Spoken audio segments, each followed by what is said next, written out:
आज चर्चा का विषय है कि आने वाला चंद्र ग्रहण जो कि 7 तारीख को लगने वाला है, इसमें आप सभी किस तरह से सावधानियाँ करें और कौन-कौन सी राशियों में क्या प्रभाव देने वाला है, इन सभी विषयों को लेकर हम आज उपस्थित हैं। इस बार जो चंद्र ग्रहण है वो श्राद्ध पक्ष से जो पूर्णमासी आती है, जो कि 7 सितंबर को रहेगी, उस दिन चंद्र ग्रहण लगभग 3 घंटे का रहने वाला है और इसका जो सूतक है वो दिन में लगभग 12 बजे से प्रारंभ हो जाएगा।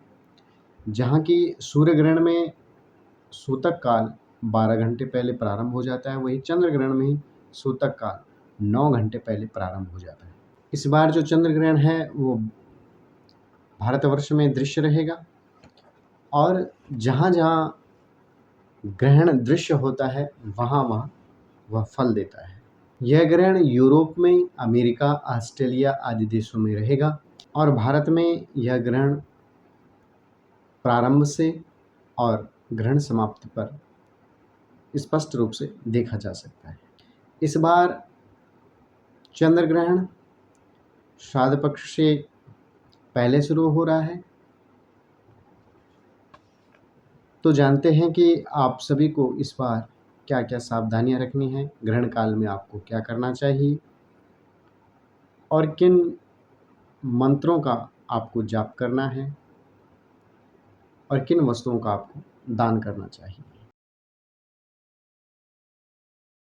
नमस्कार, वैदिक प्रतीक के सभी दर्शकों का स्वागत है आज की इस नई जानकारी में। ग्रहण के सूतक के समय मंत्र जाप, दान, स्नान का बहुत ही महत्वपूर्ण फल शास्त्रों में बताया गया है। जो भी धर्मनिष्ठ लोग हैं उन्हें 7 तारीख को 12:57 के बाद, जो कि जहाँ पर सूतक प्रारंभ हो रहा है, सूतक काल में आपको किसी वस्तु की खरीदारी नहीं करनी है या किसी प्रकार के पत्र पुष्प आदि नहीं तोड़ने हैं। ये सब सामग्री आप पहले ही एकत्रित कर लीजिएगा और फिर जब ग्रहण समाप्ति के बाद आप स्नान आदि कर लें, क्योंकि ऐसा माना जाता है कि जब आप किसी ग्रहण के बाद, ग्रहण के समाप्त होने के बाद अगर आप स्नान नहीं करते हैं, जिस आसन पे आप बैठकर मंत्र जाप करते हैं उसको स्वच्छ नहीं करते हैं, तो यह सूतक काल आपके जीवन में जब तक दूसरा ग्रहण नहीं आता तब तक बराबर बना रहता है। तो आप सभी को इस बात का विशेष ध्यान रखना है। जो भी धर्मनिष्ठ लोग हैं, जो मंत्र जाप करने वाले हैं, दान करने वाले हैं इस विशेष चंद्र ग्रहण पे, तो उनको इन बातों का ध्यान देना है कि जब आप चंद्र ग्रहण के समय किसी मंत्र का जाप कर रहे हो, किसी वस्तु का दान कर रहे हो, तर्पण आदि कर्म करने जा रहे हो, तो आप जब ग्रहण समाप्ति हो उसके पश्चात उस आसन को, उस माला को आप धो लें और स्वयं भी स्नान कर लें। अगर आप किसी तीर्थ के निकट हैं या गंगा जी के निकट हैं तो उसके निकट आप उस मंत्र जाप को करिएगा। अगर आपसे यह संभव नहीं हो पाता तो आप अपने पास गंगा जल रख सकते हैं। ऐसा माना जाता है कि किसी तीर्थ में या गंगा जी के समीप किसी मंत्र जाप का, किसी हवन का, किसी भी पुण्यवर्धक जो यज्ञ है आप चंद्र ग्रहण के समय जो कर रहे हैं उसका कई गुना ज़्यादा फल प्राप्त होता है। पुत्र उत्पत्ति में, सूर्य ग्रहण और चंद्र ग्रहण में और संक्रांति के समय अगर आपको रात्रि में भी स्नान करना पड़े तो आप कर सकते हैं, इसमें किसी प्रकार का निषेध नहीं है। अब चंद्र ग्रहण में आपको क्या नहीं करना चाहिए। ग्रहण काल में आपको किसी मूर्ति का स्पर्श नहीं करना है, किसी वस्तु को नहीं खरीदना है, अनावश्यक खान पान नहीं करना है, मलमूत्र का त्याग नहीं करना है, स्त्री प्रसंग आपको नहीं करना है, जिसमें तेल लगाना, नाखून काटना या अपने चेहरे पर किसी प्रकार का लेपन नहीं करना चाहिए। सरल शब्दों में कहें कि ग्रहण काल में किसी भी प्रकार का अधार्मिक कृत्य नहीं करना चाहिए।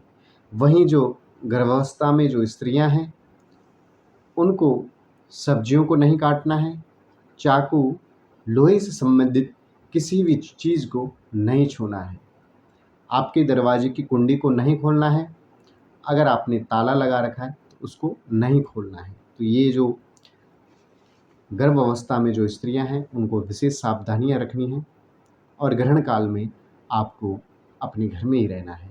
ग्रहण का जब चंद्र ग्रहण प्रारंभ हो तो आपका उसको दर्शन भी नहीं करना है। गर्भावस्था स्त्री प्रसन्नचित्त रहें और अपने मन में भगवान नारायण का स्मरण सदैव करते रहें। इससे होगा क्या कि जो आपकी आने वाली संतान है वह स्वच्छंद मन वाली होगी और विद्या, चतुर, विवेक से परिपूर्ण होगी। ग्रहण के समय में स्नान, दान, हवन और मंत्र जाप ये सभी कृत्य शुभ बताए गए हैं। दूध, दही, अचार, जितने भी तरल पदार्थ हैं उसमें आप कुसा रख दें या काले तिल बाज़ार में आपको मिल जाएंगे, वह काले तिल या तुलसी दल आप उसमें गेर सकते हैं। ध्यान रहे कि इस समय आपको किसी प्रकार के पत्र पुष्प नहीं तोड़ना है। आप तुलसी दल आपको एकत्रित करना है, कुशा आपको एकत्रित करना है, यह सब आप पहले से करके रखेंगे। तिल आदि आप बाज़ार से पहले खरीद के रखेंगे और सूतक से पहले आपको इन सब में यह चीज़ें डाल देनी है। सूखे जितने भी खाद्य पदार्थ होते हैं उनमें किसी प्रकार की वस्तु डालने की ज़रूरत नहीं है। 7 सितंबर को लगने वाला चंद्र ग्रहण जो कि भाद्रपद पूर्णिमा को लग रहा है, जो कि 9:57 से प्रारंभ होकर के 1:26 जो कि मध्य रात्रि में समाप्त होगा। तो लगभग 3 घंटे की अवधि इस चंद्र ग्रहण की रहेगी। ग्रहण का स्पर्श काल 21:57 से प्रारंभ होकर के 23:01 पर होगा और ग्रहण का जो मध्य है वह 23:42 पर रहेगा। ग्रहण का जो समाप्ति काल है वह 24:23 से प्रारंभ होकर के 25:26 तक रहने वाला है। ग्रहण की अवधि 3 घंटे 29 मिनट तक रहेगी। ये जो चंद्र मालिन्य का समय है वह 20:58 से प्रारंभ हो जाएगा। चंद्रकांत निर्मल जो है वह 26:25 तक यह पूर्णतः शुद्धता को प्राप्त हो जाएगा। ग्रहण काल का जो सूतक है वह 7 सितंबर को 12:57 से प्रारंभ हो जाएगा। अब विषय आता है कि पूर्णिमा के दिन श्राद्ध कैसे करें, क्योंकि उस दिन कुछ लोगों का पूर्णमासी का श्राद्ध होता है। तो आपको 12 बजे से पहले पूर्णमासी का श्राद्ध कर लेना है। आइए जानते हैं ग्रहण का लोक भविष्य और उसके प्रभाव। पूर्वा भाद्रपद नक्षत्र में जब चंद्र ग्रहण घटित होता है, पश्चिम प्रदेशों में या पर्वतीय क्षेत्रों में हिंसा और जो दुष्ट लोग हैं इनके साथ थोड़ा संकट का समय रहेगा। चंद्र ग्रहण इस बार भाद्रपद मास की पूर्णिमा में है। तो इस मास में लगने से उड़ीसा, आंध्र प्रदेश, पश्चिम बंगाल जैसे क्षेत्रों में उपद्रव, हिंसा जैसे कृत्य देखने को मिलेंगे। रविवार के दिन चंद्र ग्रहण लगने से धान्य में थोड़ा कमी रहेगी। जो दुधारू पशु हैं वह दूध कम देंगे।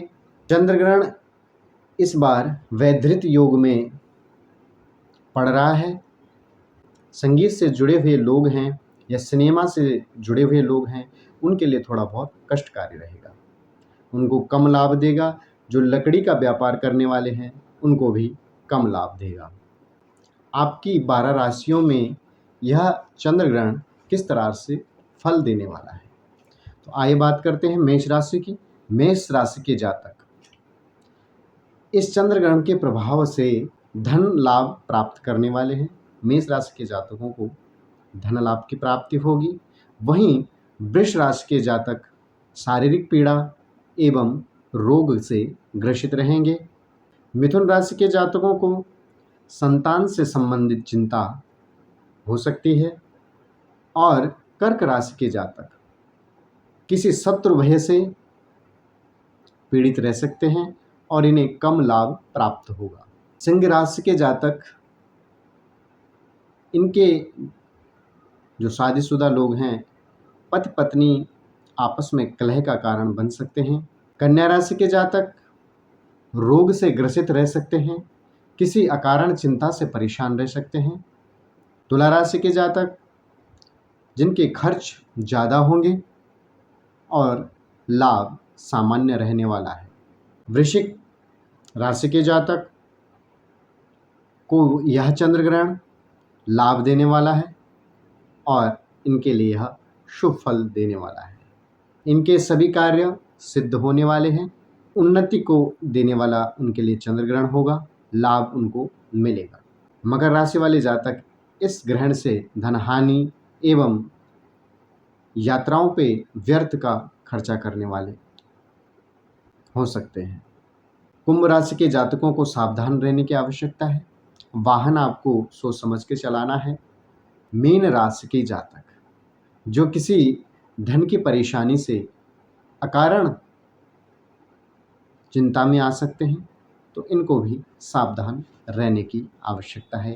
तो आप सभी ने जाना 12 राशियों का फल कैसे रहने वाला है इस चंद्रग्रहण में। चंद्र ग्रहण के दिन अपने गुरु के द्वारा दिया हुआ मंत्र आपके पास अगर है तो उस मंत्र का जाप कर लें। अगर आप जाप नहीं कर सकते, मंत्र श्लोक नहीं पढ़ सकते, किसी स्तोत्र का पाठ नहीं कर सकते, तो मन में आप जो भी मंत्र आपको आता है वह आपको कर लेना चाहिए। विशेषकर रजस्वला स्त्रियां जब मंत्र जाप करें तो वह प्रणव ओम का उच्चारण न करें, आप मन में जप करें। जिस तरह से आप ओम नमो भगवते वासुदेवाय का अगर मंत्र जाप कर रहे हैं तो आपको सिर्फ नमो भगवते वासुदेवाय का मंत्र जाप करना है। दर्शकों, इस चंद्र ग्रहण में आप इस तरह से सावधानियां रखेंगे, शास्त्रों में बताई गई विधि का अनुसरण करते हैं तो निश्चित ही आपको बहुत अच्छा लाभ मिलेगा। जिनका चंद्र अच्छा नहीं है, अच्छी स्थितियों में नहीं बैठा है, उनको विशेष रूप से दान आदि कर्म कर लेना चाहिए, मंत्र जाप कर लेना चाहिए या किसी अपने आसपास किसी अच्छे ब्राह्मण से सलाह जानकारी ले लेनी चाहिए। जो आपकी दान सामग्री है आपको सुबह स्नान आदि करके किसी योग्य ब्राह्मण को दान कर लेना चाहिए। तो आज की जानकारी में इतना ही, पुनः आपसे भेंट होगी। राधे राधे।